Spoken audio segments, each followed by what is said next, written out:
ভবিষ্যতে কি করব আমরা খুব টেনশন করি, কিভাবে চলবো কী করব। আরে ভাই, আমাদের রিজিক আল্লাহ নির্ধারিত করে দিয়েছে, আমাদের কোনো টেনশন করার কোনো প্রয়োজনই নেই। কেন আমরা এত টেনশন করি? আপনি একজন ছেলে হলে কাজ করতে থাকেন, আপনার যেটা ভালো লাগে সেটাই করেন, হারাম করার কোনো প্রয়োজন নেই। যেহেতু আমি মুসলিম মানুষ, হারাম করবো না, যেটা হালাল করে উপার্জন করবে সেটাই করেন, দেখবেন সেখানে সফলতা আসবে। আর নির্ধারিত করা আপনার রিজিক থাকবেই, আপনি যেখানে থাকেন এখন সেটাই এখন সেখানে পাইবেন আপনি, এটা আপনার নির্ধারিত করা।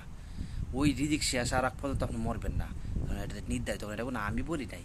ঠিক আছে, তাহলে আমরা এত টেনশন করি কেন জানি জীবনে কী করবো না করবো? ভাই আপনি করার থাকেন, এমনি হয়ে যাবে, অমনি হয়ে যাবে, আপনার টেনশন করার কোনো প্রয়োজন নাই। তো এত টেনশন করেন কেমনে চলবে? আরে ভাই, আপনার কাজ করার থাকেন, আপনি কোনো কাজকে ছোট করে দেখবেন না।